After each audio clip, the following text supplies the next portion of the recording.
A Jack and Three Queens. The Globe Theatre, London, 1601. Elizabethan England is sometimes called the Golden Age, as it was a time when art, poetry, and plays were very popular. Almost everyone went to the theatre to see the latest plays, perhaps even Queen Elizabeth herself. Chapter 1. Kipper sat alone in the games room. He was studying his Time Runner manual. "I'll never remember all this," he muttered. Suddenly the time vault alarm went off. In control, Tyler sighed. "What took you so long, Kipper?" he said. "Sorry," panted Kipper. "I was at the other side of the vault." "What have you got?" Kipper stared up at the time web. Tyler pointed to a small spot that looked like a tiny black hole in the fine dress of the web. The faint image appeared in the globe. 1601, said Tyler. "Somewhere in London."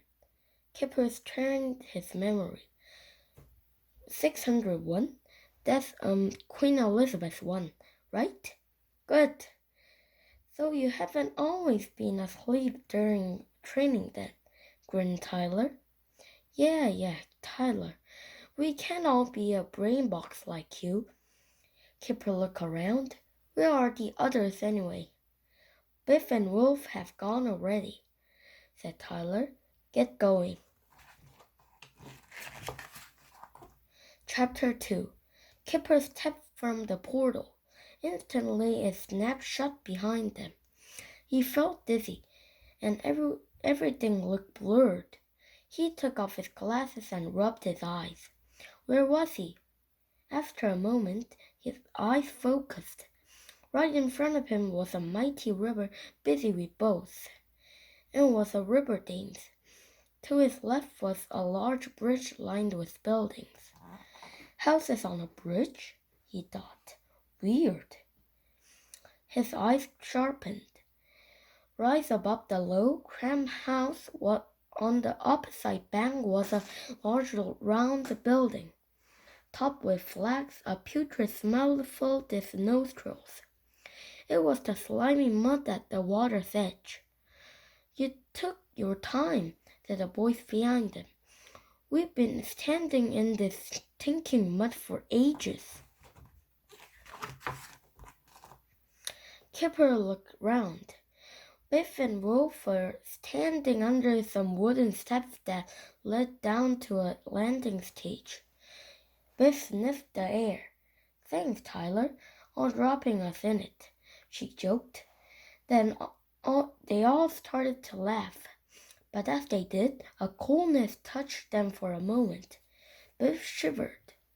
Above them came the sound of voices. Quickly they hid on the shadow of the steps. Three men came down, talking loudly. "We can't be late," one of them said.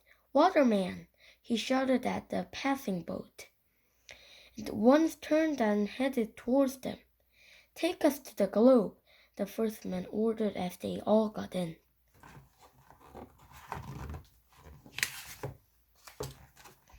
Suddenly, one of the men turned and stared into the shadows where the children were hiding. Had he seen them? If he had, it was too late. The boat was already heading out into the river. Chapter 3. "Virens," hissed Wolf. "I'm sure of it." The moment they lost sight of the boat on the busy river, Tyler's crackly voice came from Biff Link. "You need to cross the river, but you can't get a boat. You have no money. There's only one bridge. It'll pack with traffic carts, animals, people, stalls. It's a big mad." The children raced towards the bridge. The cobble streets were slippery and uneven. It was hard to run safely. Tyler, the virus talked about a globe? Biff panted into her leg as they ran. It's a theater, crackled Tyler's voice. I'll send you a download. Tyler was right. The bridge was busy with smoky stalls, cars, and horses, and packed ale horses everywhere.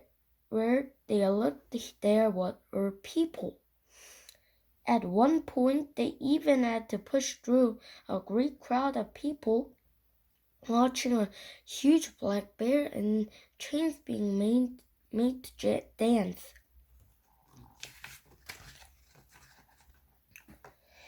At last they reached the Globe Theater.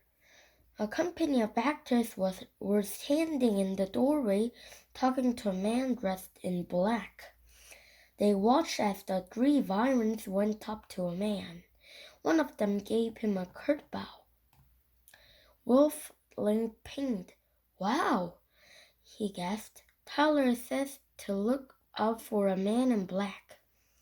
It might be Shakespeare. We need to get closer. Come on. I hear you need actors for your plays, Mr. Shakespeare, said one of the Virons.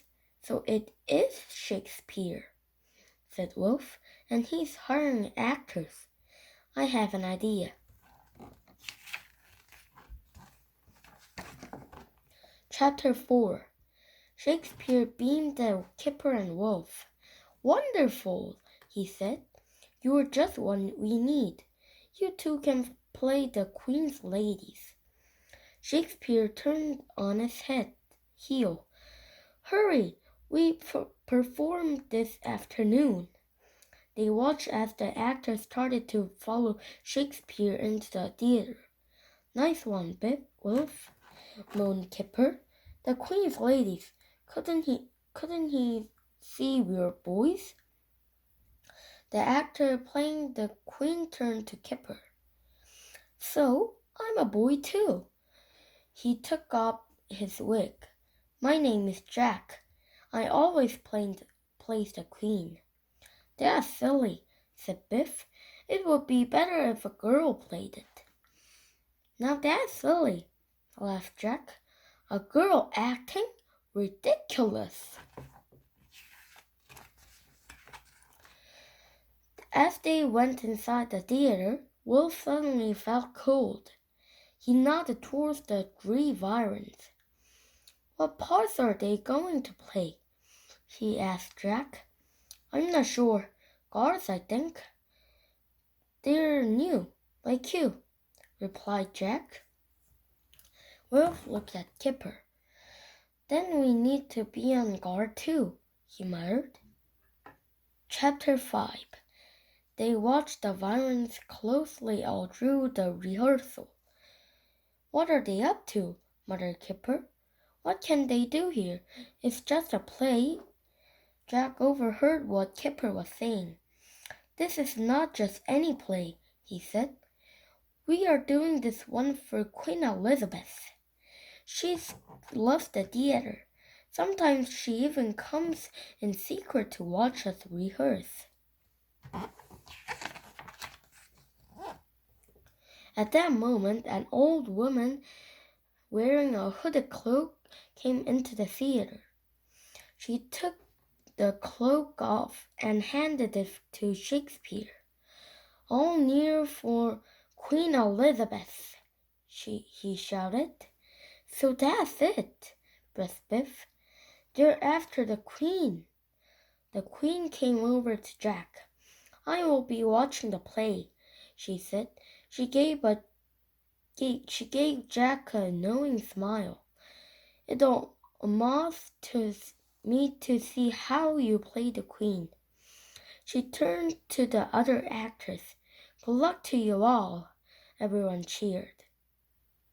From where she was sitting, Biff looked around the Virons. They were whispering. The play will begin soon, called Shakespeare. I want everyone ready, but everyone was not ready. As the play was about to start, Jack went missing.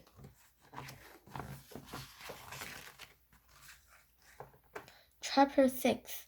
Kipper was terrified.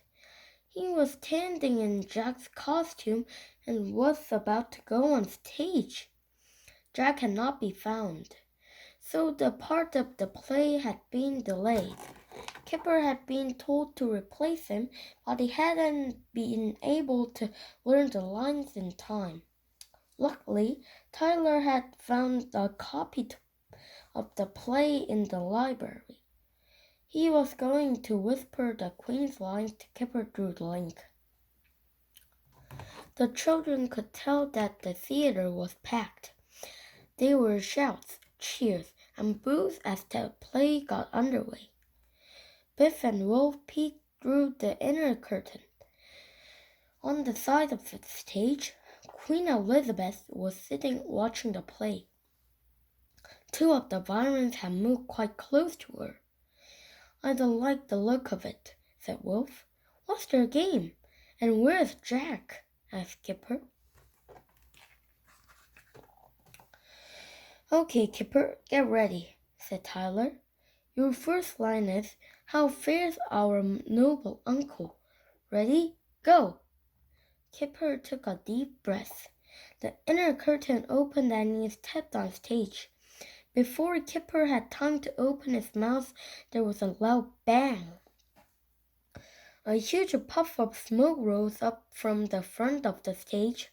A trapdoor opened underneath Queen Elizabeth's chair and she fell through it. "They've made their move," shouted Wolf. Through the smoke, he could see the two Vyrons about to jump through the trapdoor after the Queen. "Zap them!" yelled Biff. She threw her zap trap towards the escaping Vyrons. Wolf did the same. The zap traps shot across the stage like tiny comets. They circled the two Vyrons with Jack's blue flames. They transformed them into the sparks of light. "Got them!" shouted Biff. New audience were amazed. They had never seen a play like this before. "There's another Vyron below the stage," yelled Kipper. He ran across to the trapdoor and dived through it. Biff and Wolf grabbed their zap traps and followed. Under the stage, they crashed to the door. It was hard to see. The air was full of smoke and dust. A shaft of light cut through the gloom. There was a hole in the black wall. "This way!" shouted Wolf. "He blasted his way out." They clambered out through the hole and onto the riverbank. But it was too late. The Vyron had dragged Queen Elizabeth into a boat and rowing out to the middle of the river. They were heading downstream, fast. "I'll use my zap trap," shouted Kipper, but it was in his pocket. He had been buttoned and sewn into his stage costume, and he couldn't get at it. The theater had emptied. Everyone was on the riverbank. No one knew what to do. Some soldiers had taken another boat onto the river, but they were a long way behind. Kipper's leg crackled. It was Tyler. "If you hurry, you'll catch them at the bridge."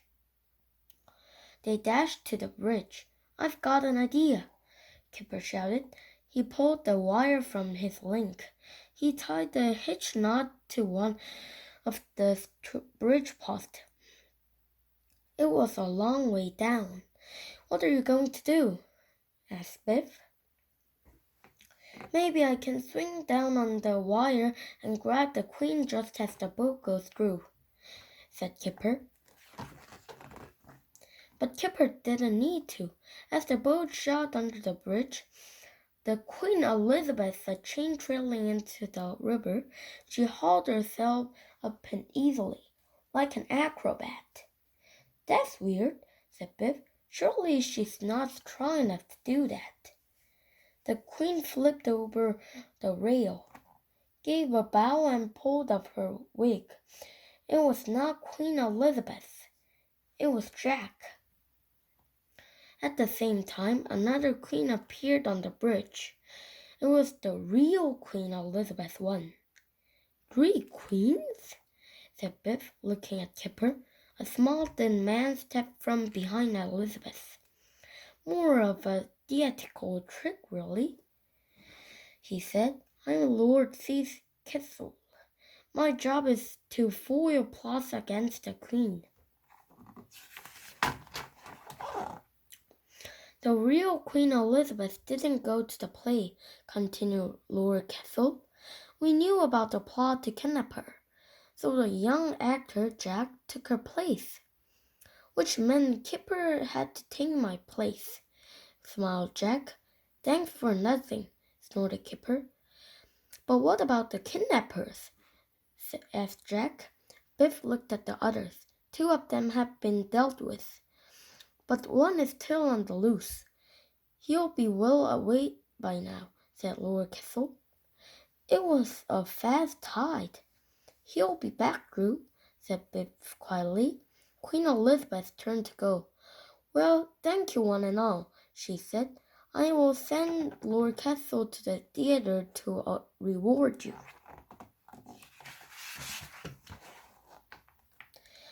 Wolf pressed his link. Portal position, please, Tyler. The show is over. We're coming home.